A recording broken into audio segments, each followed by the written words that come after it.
native tongue of Swahili. Baba means father. It means protector. Can everybody say Baba? Can everybody say Baba? Come on, put your hands together. Hallelujah.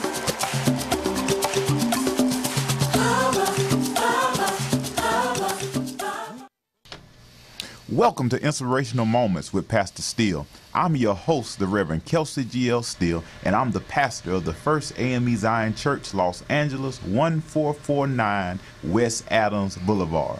We are excited. Our topic today is fitness, and we have with us again Willie Urban of Willpower Personal Training. Willie, it's good to have you back with us today to share with us your passion and your zeal as it pertains to fitness. We just have a few workout questions for you that has come from our viewing audience. The first question is, how long should people rest in between workouts?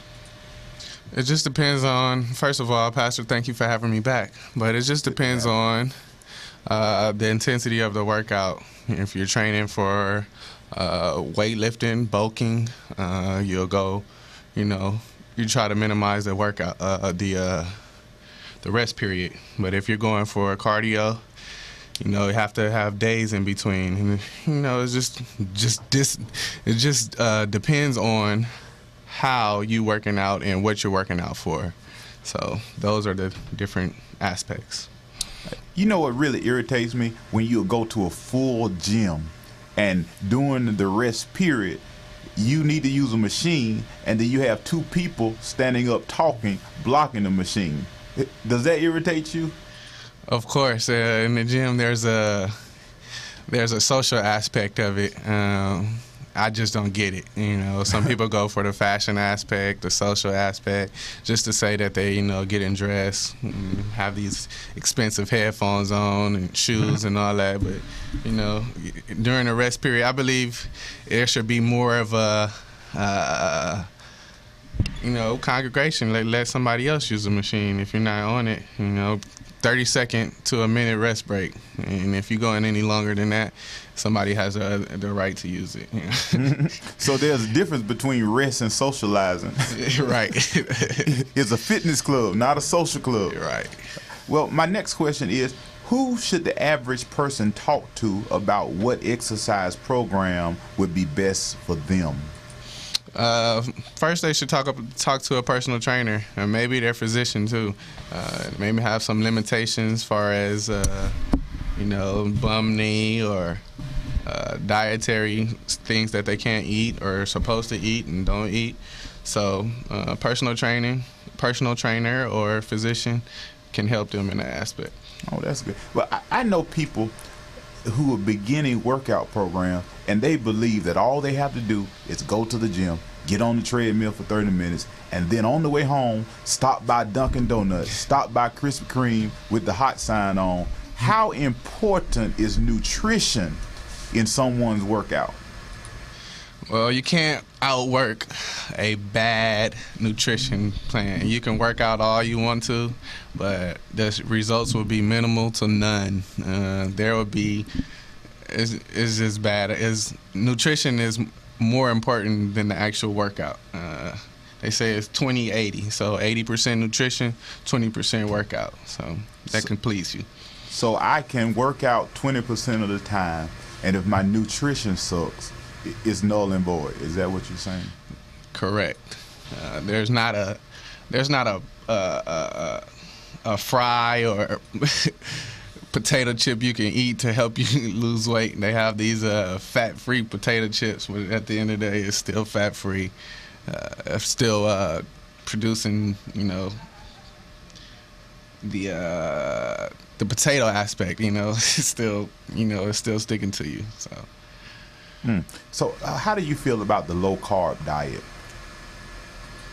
I believe it's a good diet, but we also need carbs to burn. So carbohydrates are the things that give us the energy.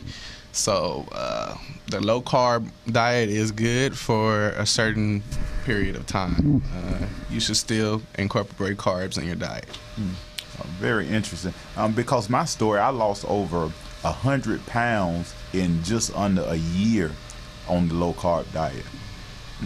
And I'm really an advocate of it. I believe that if you cut your carbs, you cut your desserts, you cut your bread, and stick with your high protein, that is more easier to lose weight. Do you believe in that as well? Yes, sir. That's an excellent thing. You should cut them down. So you should be having a half a cup at least. I would say per day, not every meal. You know, some people pertain water weight more than others. So it just depends on how your body functions, how your metabolism burns, things of that nature. You know, some people, you know, may retain the water from the protein. So. All right. That is an interesting fact. Now, what do you say when you have a woman that says, I don't want to lift weights because it's going to make me bulky, it's going to make me masculine? What would you say to a woman who's scared of lifting weights? The thing, that's a very interesting subject because women always say, you know, they want to look a certain way, they want to act a certain way.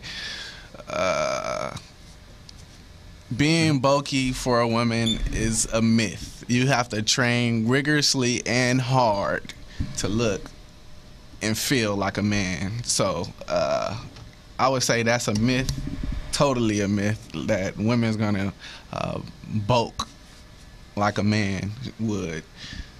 It's just I had this conversation the other day. It's like you think you're gonna pick up 1 or 2 weights, you know, within 2 weeks, and you're gonna gain muscle. No, you gotta work at it constantly. You have to take drugs, you know, certain protein shakes, and the whole nine. You know, these women take hormone growth pills to look a certain way. Doesn't it scare you like it scared me when you go to a gym and you see a woman that's more bulkier than you? Yeah, that's pretty crazy. It's like she could just put you in a headlock and body slam you. Yeah, it is. So, I mean, you know, to each their own. You know, I just encourage the workout. Period. You know, just work out. Yeah, get active. But is it true, and you hear it all the time, and women sometimes hide behind the excuse, it is easier for men to lose weight than it is for women? Do you think, is that really true, or is that just a myth or an excuse that women use? I believe it's an excuse. Ultimately, if you want it bad enough, any person can get it. So I believe it's equivalent. You know, some men have trouble, you know, gaining or losing. Same thing with women. Women do retain water more than men, though, because of their whole little cycle situation they have going on. So. And I know that you can really relate to this. You know, sometimes our schedules are hectic, and we are working long hours, and we're not able to get to the gym. What are some simple things, simple now, that people can do in their day-to-day routine besides working out to see faster results?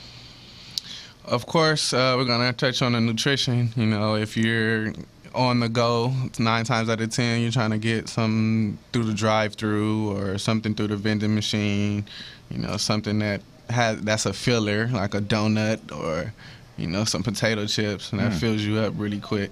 Yes. Coffee, you know, with all the sugar in it.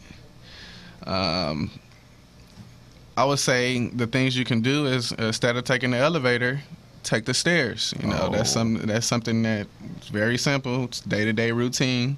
You know, try to get some walking in instead of, you know, emailing a person or instant messaging a person. Why don't you go walk to the desk? And, you know, it's just simple actions as that. You know.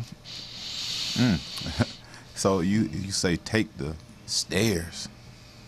That's scary. When the elevator is so much faster and convenient. Do you believe that the society in which we live of convenience kind of cause us to become lazy when it comes to fitness and working out, because we wait for a person to come out of the closest parking space? We'll wait 5 minutes just to get it, opposed to parking at the end of the parking lot and walking to the store. Of course, we lived in a handicapped society. They didn't have all these things back in the day. We have TV shows that hold us up. We rather watch that TV show than go to the gym, or like you said, we wait 5-10 minutes for a parking spot and then argue someone down about getting in that parking spot. I encourage people to work out too. It's a stress reliever. Those things you tend to take on more when you have a release valve.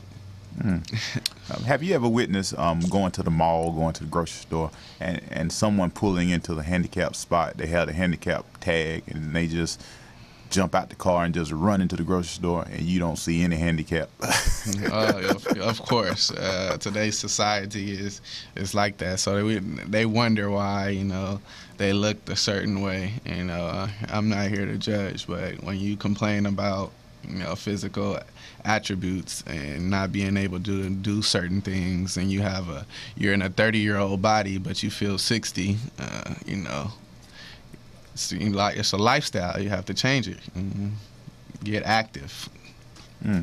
I agree with that. Now, Willie, how many days per week would you consider a good regiment to start an exercise class that will ensure that you lose weight? I would say at least 3 times a week and get active. You have over the weekend, which people tend to just relax on the weekend and eat how they want to eat, sleep, eat, sleep, eat. So take the weekend to get out, go to the park, go to the beach, walk, run, hike. Take that time out. It's very important nowadays to get out and enjoy the life, the scenery. So I would say 2 to 3 times a week. Get out, get active. 60 minutes.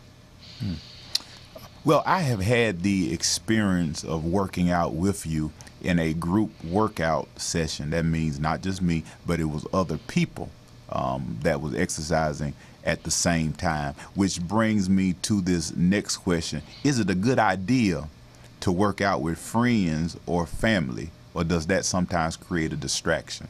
Because I can be zooming across the track, and then somebody else is like a turtle coming behind me. Yes, I believe it can go either way. If you have somebody that's just as motivated, if not more motivated than you are, then they can push you, and you guys can do it together. You're accomplishing these goals together. But if you don't have anyone, that's gonna say, let's go to IHOP, let's go get a short stack of pancakes, let's go, let's, instead of today, let's, chill at home, let's watch a movie. You gotta have that support around you to know that, that your goal is to, lose weight, become more active, be active in the fitness world. Then you should have people of like minds around you. You shouldn't have discouragement or people that's going to hold you back. So it can go either way, but you want to make sure that you have the personnel that's going to support you. Okay.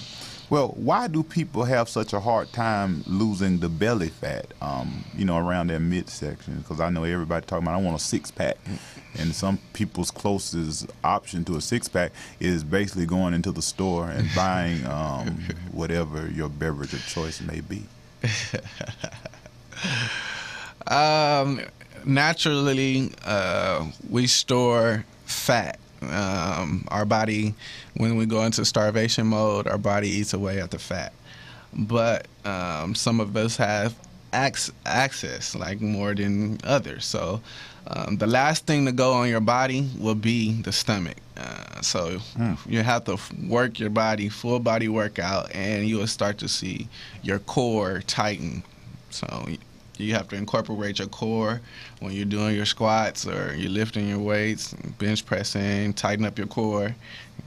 Make sure that you're getting your ab work in. Make sure that you're getting back work too, because that goes all in together. So you have to work out those obliques. Make sure you get to those. Okay, so you saying that your belly is the last thing to go. So there's no such thing as spot reduction?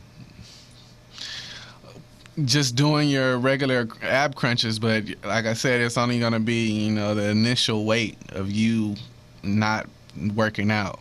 Once you get active, you start to plateau. So you have to take your fitness to a new level. You have to always change or diversify your fitness.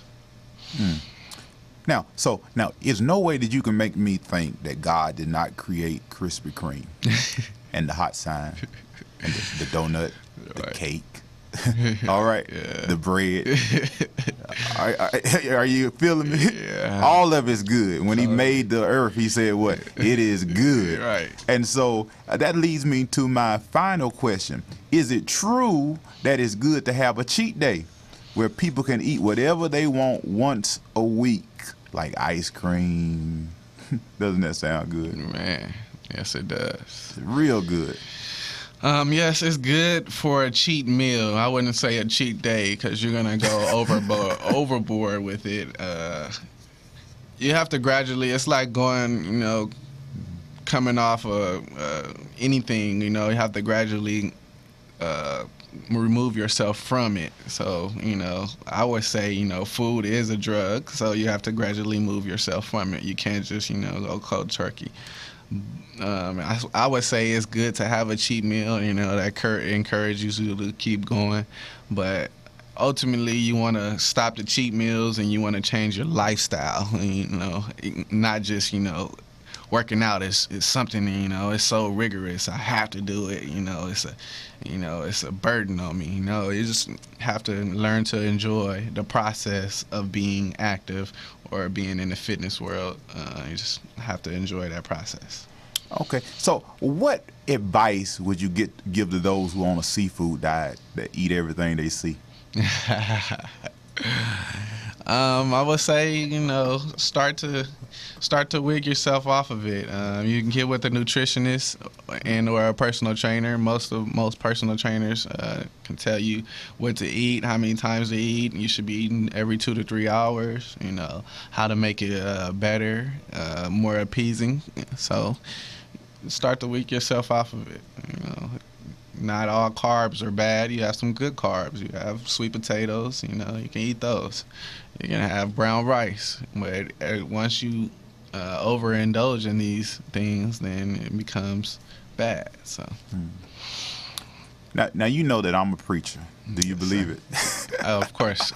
Amen. And in the church, every place you go, they push in front of you fried chicken, collard green, fat back, anything that has fat on it. Because I'm a preacher, I'm supposed to eat it. Right. Is it wrong to say no to bad food choices? You have to say no. Ultimately, that it's gonna slow your heart down. It's gonna take years off of your life. So if you want to live to see a certain age, not to say that natural causes of death won't happen, but it's more likely to happen if you're eating fried food that's gonna hurt your heart. The reason why quote unquote we get the itis is because our body is overworking to break down all these fatty foods. If you eat something that's good, you feel energized afterwards. That's what's supposed to, all the greens. Those are things that us as African American males need. The greens, the dark greens, that prevents our prostate cancer. African Americans between 30 and 50 years old, they have a high rate of prostate cancer. So we want to make sure that we get all of our dark greens and stop shying away from those. So most of us like the fried chicken with the yams and the rice and no greens on the plate. So make sure you get your greens in. But what do you do when people look at you strange when you refuse all of that delicious, heart artery clogging food, and they look at your plate and they say, "Oh, you don't have anything on your plate"? nothing but greenery and stuff you supposed to eat. Right. What do you do when people criticize you for doing actually the right thing, the healthy thing? It's pretty much at that time. There's nothing you can do. You accept the lifestyle, so you accept everything that comes along with it.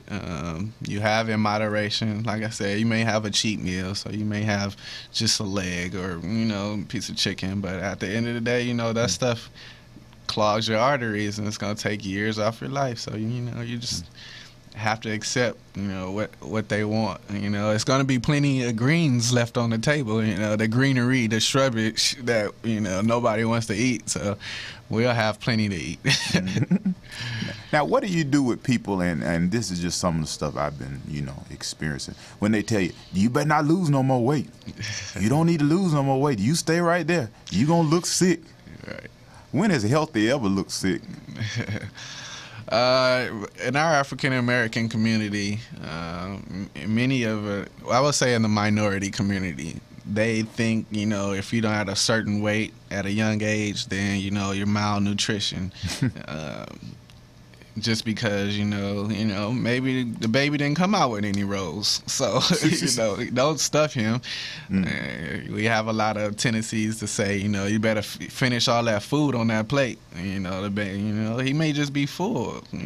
He can't eat as much as a grown person. So those things you just have to live with and change the mind. So that's why I practice holistic development, mind, body, and soul. So train the mind. You see it, you manifest it into physical. That's deep. That is so deep. But one thing we must understand is that God did not desire for everybody to be skinny, but He did desire for everybody to be healthy. Right. And there's a difference. Yes, sir. Skinny is not always healthy. Right. Amen. Right. And so that should be our priority, to do the right thing, take care of our bodies, and be healthy. But we're so happy that you're here today, and you're not just going to talk about it, but you're going to demonstrate it to us. Right. And so you're going to take us through a simple workout that you can do at home. You can't say, I don't have weights, I don't have a gym membership. There's some things you can do without weights and a gym membership. Yes, sir. Demonstrate, take us through some exercise routines.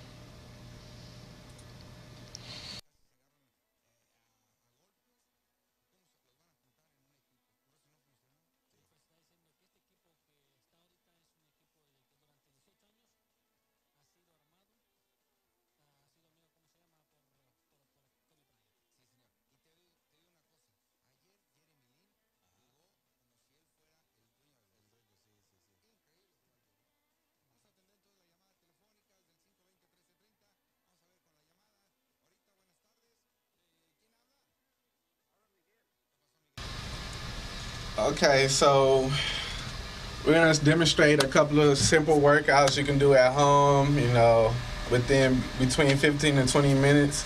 You want to get your heart rate up. It's continuous motion. You always want to stretch. Make sure you stretch. There's an app called Stretch Right. Get it. It'll teach you how to stretch, when to stretch. So you want to stretch before and after.